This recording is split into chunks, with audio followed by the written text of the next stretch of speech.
नमस्कार मित्रांनो. हर हर महादेव, जय श्रीराम.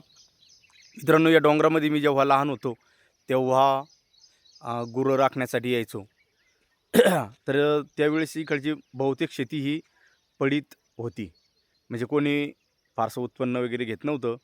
परंतु आता 25 वर्षानंतरचा काळ लोटला आणि 25 वर्षानंतर आता हा परिसर असा दिसू लागला. हे आता तुम्ही बघू शकता, एक छोटंसं या ठिकाणी आहे कार्यालय तयार केलेलं आहे आणि इकडे कंपनी.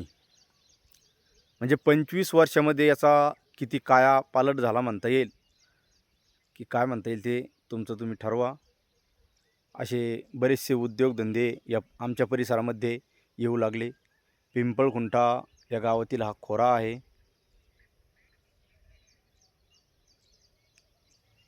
याच ठिकाणी आम्ही लहानपणी गुरं चारण्याचं काम करीत होतो. इकडं अशी खाली शेती असायची आणि आमचं गुरं राखण्याचं काम हे वरती इकडं असायचं. या परिसरामध्ये पण देखील काही शेती ही पडीतच होती. इथं असा रोड वगैरे नव्हता, पाऊल वाट होती आणि गाडी गाडी बैल वगैरे यायची म्हणा तसे. पण आता रोड बी रुंद झाला.